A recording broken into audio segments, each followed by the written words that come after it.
आंभमानंकर परित्राणकर्ता प्रभु जीशुख्रीष्टଙ୍କ नामରେ मंडलीर प्रत्येकଙ୍କୁ मोर आंतरिक नमस्कार ज्ञापन करी। प्रिय मंडली, सदाप्रभु परमेश्वर विश्वस्त आउ तांकरी विश्वस्तता आज पर्यंत आंभमानंकु जगत मध्यरे जीवित मानक मध्यरे स्थान देइअछि। तेणु आम्भे माने समस्ते सर्वत भावे सदाप्रभु परमेश्वर निकटरे धन्यवादी अटु। पुनर्बार प्रभु आपण मानक सम्मुख को तांकरी पवित्र वाक्य नहीं आसवा निमंते देइथिबा सुजोग पाए मो प्रभु निकटरे धन्यवादी अटे। प्रिय मंडली, आम्भे माने समस्ते एक विपद संकुल समय बास करुछु। आम्भे जो देश में बास करुछु यह भाववाणी सफलित होउथिबार एक देश अटे। सदाप्रभुंकर क्रोधर समय आम्भे माने बास करुछु। अंतिम समय एपरी घटिब जे यही समस्त विषय आम्भे माने ईश्वर वाक्य शुणिअछु। मात्र जो माने ताहांक नाम रे प्रार्थना करिवे से रक्षा पाइब। आज प्रार्थनाकारी मानकर अभाव विषय आम्भे माने देखुअछु। रोमियो पुस्तक 10 अध्याय 11-13 पदरे आम्भे देखुअछु। सेठारे ए प्रकार लेखा अछि। मो आपण मानक निमंते पढ़ुछि, आपण माने दया करी मनोयोगी हेबे। रोमियो 10 अध्याय तार 11-13 पद लेखा अछि। जेणु शास्त्र कहे, जे केही ताहांकठारे विश्वास करे से लज्जित हेबो नाही, कारण जिहुदी व ग्रीक मध्यरे किछि प्रभेद नाही। जेणु समस्तंकर तो एक प्रभु, आउ जेते लोक ताहांक निकटरे प्रार्थना करती सेमानंक प्रति से अनुग्रहर निधि स्वरूप। कारण जे केही प्रभुंक नाम धरी प्रार्थना करिबो से परित्राण प्राप्त हेबो। से समान कथा आम्भे माने प्रेरित पुस्तक 2 अध्याय 21 पदरे मध्य देखुअछु। ए दुर्दिन समय जो माने प्रभुंक नाम धरी प्रार्थना करिवे से माने परित्राण प्राप्त हेबे। तेबे प्रश्न हला, ए देश को रक्षा करिवा पाए, ए जाति को रक्षा करिवा पाए, ए समुदाय सृष्टि को रक्षा करिवा निमंते जड़े प्रार्थनाकारी आवश्यकता प्रभु अनुभव करुछंती। मनुष्य मानक सपक्ष रे परमेश्वर सम्मुख रे ठिया हेबा पाए जड़े लोक को से खोजुछंती। प्रिय प्रभुंक लोक माने बाइबल रे एही परी अनेक उदाहरण आम्भे माने देखुअछु। आउ सेही लोक मानक जगु अनेक लोक माने परमेश्वरंकर क्रोधरु रक्षा पाई अछंती। जदि आम्भे माने देखिबा आदि पुस्तक 18 अध्याय 26 पदरे परमेश्वरंकर क्रोध जेतेबेले सदोम आउ गमोरा प्रति उठिला, सदोम और गमोरा को जेतेबेले परमेश्वर विनष्ट करबा निमंते चाहिले, एहा अब्राहम शुणिले। अब्राहम शुणिला परे अंतर रे गभीर वेदना से अनुभव कले एवं परमेश्वर निकटरे से प्रार्थना करुछंती। एहा मध्यस्थ प्रार्थना। परमेश्वर निकटरे सही लोक मानक सपक्ष रे प्रार्थना करुछंती। तांक हृदय एक वेदना जात होईछि, कारण तांक सम्मुख रे लोट से स्थान रे बढ़ुछंती। तांक सम्मुख रे लोक माने से स्थान रे बढ़ुथिबा बेले परमेश्वर दृष्टि रे से माने महापाप करी परमेश्वर क्रोधर शिकार होइछंती। यह जानिला परे अब्राहम हृदय रे वेदना होईछि, कष्ट अनुभव करिछंती एवं से प्रभुंक निकट रे प्रार्थना करुछंती। प्रभुंक कहउछंती जे प्रभु जदि से स्थान रे आमे 50 जन धार्मिक को देखिबा ताहले कि देश को विनष्ट करिबा। सदा प्रभु परमेश्वर कहिले, ना, जदि 50 जन धार्मिक अछंती ताहले आम्भे से देश को विनष्ट करिबा नाही। अब्राहम का मन रे आहुरी संदेह हैला।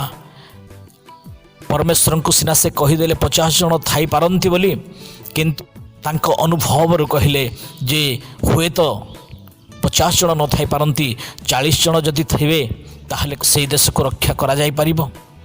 ସଦାପ୍ରଭୁ କହିଲେ 40 ଜଣ ଥିଲେ ଆମ୍ଭେ ସେହି ଦେଶକୁ ରକ୍ଷା କରିବା। ଏହିପରି 30, 20, 10 ପର୍ଯ୍ୟନ୍ତ ତଳକୁ ତଳକୁ ସଂଖ୍ୟା ନେଇକି ଆସୁଛନ୍ତି ଅବ୍ରାହମ। ପରମେଶ୍ୱର ଅବ୍ରାହମଙ୍କର ହୃଦୟର ବେଦନାକୁ ସେ ବୁଝିପାରୁଛନ୍ତି।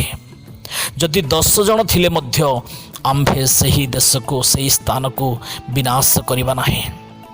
ପ୍ରିୟ ପ୍ରଭୁଙ୍କ ଲୋକମାନେ, ଅବ୍ରାହମଙ୍କର ପ୍ରାର୍ଥନା ତାଙ୍କ ନିମନ୍ତେ ନଥିଲା, ଅବ୍ରାହମଙ୍କର ପ୍ରାର୍ଥନା ଅନ୍ୟମାନଙ୍କ ନିମନ୍ତେ ଥିଲା। ଯଦି ଅଳ୍ପ ଲୋକ ବି ଧାର୍ମିକ ଥିବେ ତାହେଲେ କି ସେହି ଦେଶ ପରମେଶ୍ୱର ସୁସ୍ଥ କରିବେ?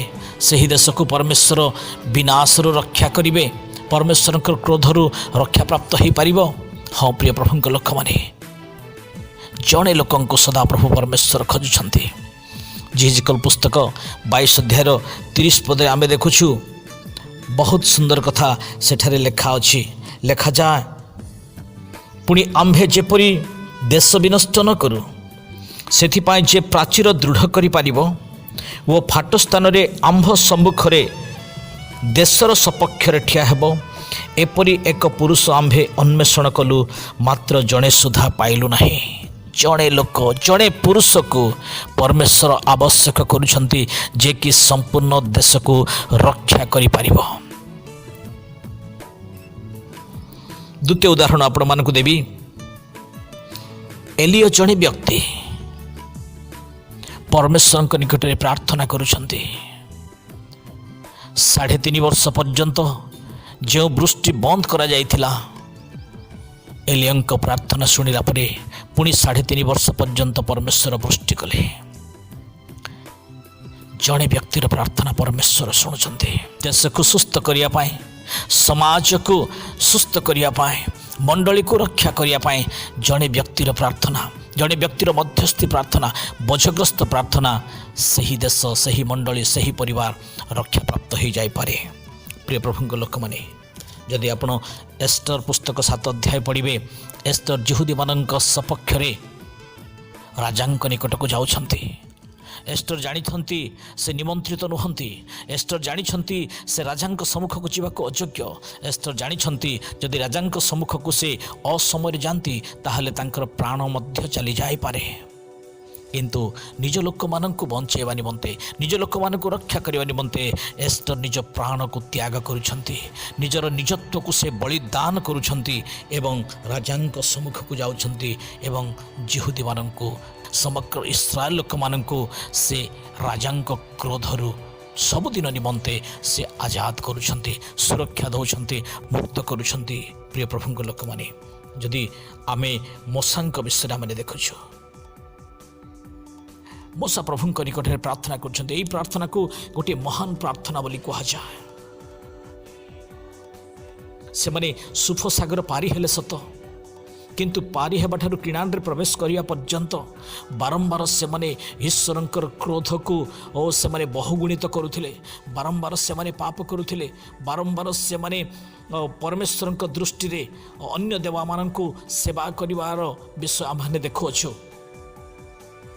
ଏବଂ ଯେତେବେଳେ ଏହି ସମଗ୍ର ଲୋକମାନଙ୍କୁ ପରମେଶ୍ୱର ବିନାଶ କରିବା ନିମନ୍ତେ ଚିନ୍ତା କରୁଛନ୍ତି, ମୋସା ପ୍ରାର୍ଥନା କରୁଛନ୍ତି ଶେଷ ଥର ପାଇଁ। ଯଦି ଆପଣ ଦେଖିବେ ତାହେଲେ ଲେଖା ଅଛି ଯାତ୍ରା ପୁସ୍ତକ 32 ଅଧ୍ୟାୟର 32 ପଦରେ, ତଥାପି ଏବେ ତୁମ୍ଭେ ଯେବେ ସେମାନଙ୍କ ପାପ କ୍ଷମା କରିବ, ଯେବେ ନ କରିବ, ତେବେ ମୁଁ ବିନୟ କରୁଅଛି, ତୁମ୍ଭର ଲିଖିତ ପୁସ୍ତକରୁ ମୋହର ନାମ କାଟି ପକାଅ। କି ଯନ୍ତ୍ରଣାଦାୟକ ପ୍ରାର୍ଥନା, କି ତ୍ୟାଗପୂର୍ଣ୍ଣ ପ୍ରାର୍ଥନା। ଏହି ମଧ୍ୟସ୍ଥି ପ୍ରାର୍ଥନାର ଆବଶ୍ୟକତା ବର୍ତ୍ତମାନ ଭାରତରେ ଆବଶ୍ୟକ ହେଉଛି।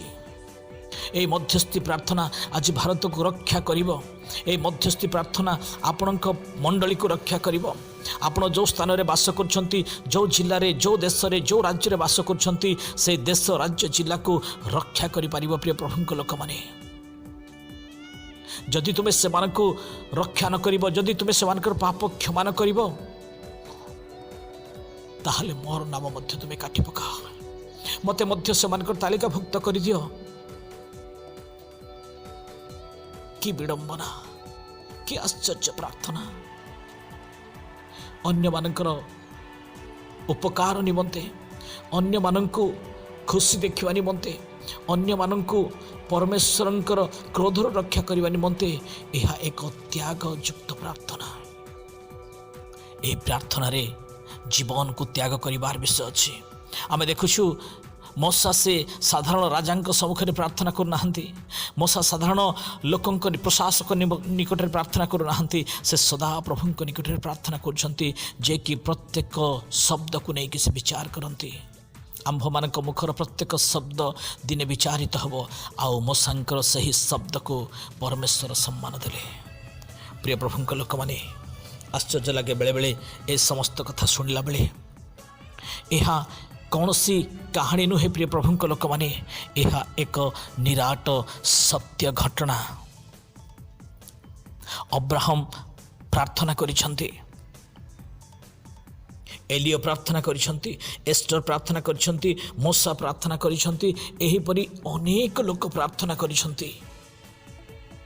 ଶେଷରେ ଯୀଶୁ ମଧ୍ୟ ଲୋକମାନଙ୍କ ନିମନ୍ତେ ପ୍ରାର୍ଥନା କରିଛନ୍ତି। ଜଣେ ମଧ୍ୟସ୍ଥ ବ୍ୟକ୍ତିର ପ୍ରାର୍ଥନା ପରମେଶ୍ୱର ଶୁଣିବା ପାଇଁ ଚାହାନ୍ତି। ଯଦି ପ୍ରଥମ ତିମୋଥୀ 2:5 ଯଦି ଆପଣମାନେ ପଢ଼ିବେ, ତାହେଲେ ଆପଣମାନେ ଦେଖିବାକୁ ପାଇବେ ଯେ କାରଣ ଏକମାତ୍ର ଈଶ୍ୱର ଅଛନ୍ତି, ଆଉ ଈଶ୍ୱର ମନୁଷ୍ୟମାନଙ୍କ ମଧ୍ୟରେ ଏକମାତ୍ର ମଧ୍ୟସ୍ଥ ଅଛନ୍ତି, ସେ ଖ୍ରୀଷ୍ଟ ଯୀଶୁ ଜଣେ ମନୁଷ୍ୟ। ଆମେ ହେଜିକେଲ ପୁସ୍ତକ 22:30 ଆମେ ଦେଖିଲୁ ଯେ ସେ ଅନ୍ୱେଷଣ କରୁଛନ୍ତି, ମାତ୍ର ଜଣେ ସୁଦ୍ଧା ପାଇଲେ ନାହିଁ। ଏପରି ଏକ ପୁରୁଷ ଆମେ ଅନ୍ୱେଷଣ କରୁଛୁ, ଜଣେ ମନୁଷ୍ୟକୁ ପରମେଶ୍ୱର ଅନ୍ୱେଷଣ କରୁଛନ୍ତି। ଏଇଠି ଲେଖା ଅଛି ଯେ ଯୀଶୁ ଖ୍ରୀଷ୍ଟ ହେଉଛନ୍ତି ସେହି ମଧ୍ୟସ୍ଥ। ଆମ୍ଭେମାନେ ଅନେକଙ୍କ ମଧ୍ୟସ୍ଥ କରୁ, ଆମ୍ଭେମାନେ ମନୁଷ୍ୟମାନଙ୍କୁ ମଧ୍ୟସ୍ଥ କରୁ, ଆମ୍ଭେମାନେ ଦେବାଦେବୀକୁ ମଧ୍ୟସ୍ଥ କରୁ, ଆମ୍ଭେମାନେ କାହାକୁ ଆମ୍ଭମାନଙ୍କ ମଧ୍ୟରେ ଆଉ ଈଶ୍ୱରଙ୍କ ମଧ୍ୟରେ ରଖୁ। ପ୍ରିୟ ପ୍ରଭୁଙ୍କ ଲୋକମାନେ, ଈଶ୍ୱରଙ୍କ ବାକ୍ୟ ସ୍ପଷ୍ଟ ରୂପେ ପ୍ରମାଣ କରୁଛି, ଈଶ୍ୱର ଆଉ ମନୁଷ୍ୟମାନଙ୍କ ମଧ୍ୟରେ ଏକମାତ୍ର ମଧ୍ୟସ୍ଥ ହେଉଛନ୍ତି ଯୀଶୁ ଖ୍ରୀଷ୍ଟ। କେହି ଆମ୍ଭମାନଙ୍କର ପ୍ରାର୍ଥନାକୁ ପରମେଶ୍ୱରଙ୍କ ନିକଟରେ ପହଞ୍ଚାଇ ପାରିବେ ନାହିଁ। କେବଳ ଯୀଶୁ ଖ୍ରୀଷ୍ଟ ହିଁ ଆମ୍ଭମାନଙ୍କ ନିମନ୍ତେ ମଧ୍ୟସ୍ଥତା କରନ୍ତି। ଯୀଶୁ ଯେପରି ଆମ୍ଭମାନଙ୍କ ନିମନ୍ତେ କ୍ରନ୍ଦନ କରି ପ୍ରାର୍ଥନା କରନ୍ତି, ଆଉ କେହି କରିପାରିବେ ନାହିଁ। ସେ ସମୟରେ ଅବ୍ରାହମ ଯେପରି ପ୍ରାର୍ଥନା କଲେ, ମୋଶା ଯେପରି ପ୍ରାର୍ଥନା କଲେ, ଆଉ ଏଷ୍ଟର ଯେପରି ପ୍ରାର୍ଥନା କଲେ, ଏଲିଓ ଯେପରି ପ୍ରାର୍ଥନା କଲେ, ଅନ୍ୟମାନେ ସେହିପରି ପ୍ରାର୍ଥନା କରିନାହାନ୍ତି। ଆଜି ଆମ୍ଭମାନଙ୍କ ନିମନ୍ତେ ପରମେଶ୍ୱର ଏକ ସୁଯୋଗ ଦେଇଛନ୍ତି। ଆମ୍ଭେମାନେ ପରମେଶ୍ୱରଙ୍କ ନିକଟରେ ସେମାନଙ୍କ ପରି ପ୍ରାର୍ଥନା କରିବାର ଆବଶ୍ୟକତା ଅଛି। ଆଜି ଭାରତକୁ ରକ୍ଷା କରିବା ନିମନ୍ତେ ଅବ୍ରାହମର ଆବଶ୍ୟକ। ଆଜି ଭାରତ ରକ୍ଷା ପ୍ରାପ୍ତ ହେବା ନିମନ୍ତେ ଏଷ୍ଟରର ଆବଶ୍ୟକ, ମୋଶାଙ୍କର ଆବଶ୍ୟକ, ଯୀଶୁଙ୍କ ପରି ମଧ୍ୟସ୍ଥ ପ୍ରାର୍ଥନାକାରୀର ଆବଶ୍ୟକ ଅଛନ୍ତି। ଆଜି ଅବ୍ରାହମ କାହାନ୍ତି? ଆଜି ଏଲିଓ କାହାନ୍ତି? ଆଜି ଏଷ୍ଟର କାହାନ୍ତି? ଆଜି ମୋଶା ପରି ପ୍ରାର୍ଥନା କରିବା ଲୋକମାନେ କାହାନ୍ତି? ଆସନ୍ତୁ ଆମ୍ଭେମାନେ ଆପଣାକୁ ଦେଖିବା।